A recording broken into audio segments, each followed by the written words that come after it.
अखेर Mumbai water tanker असोसिएशनचा संप मागे. मुंबईत गेल्या 4 दिवसांपासून सुरू होता संप. आजपासून पुन्हा पाण्याचे टँकर सुरू होणार. वक्फ कायदा मुस्लिमांसोबतचा खरा सामाजिक न्याय. सुधारणा कायद्यासंदर्भात पहिल्यांदाच पंतप्रधान मोदींचं भाष्य.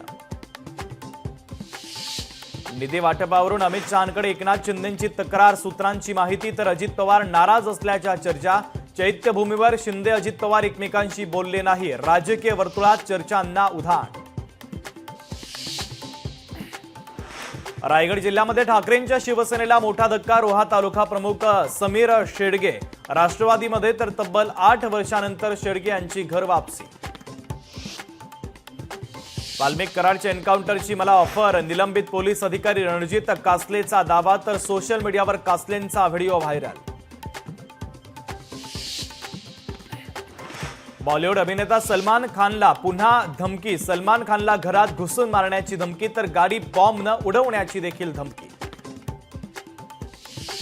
पंजाब नॅशनल बँक घोटाळा प्रकरणातील आरोपी मेहुल चोक्सीला बेल्जियममध्ये अटक. तर भारताच्या विनंतीवरून चोक्सीला अटक करण्यात आल्याची सूत्रांची माहिती.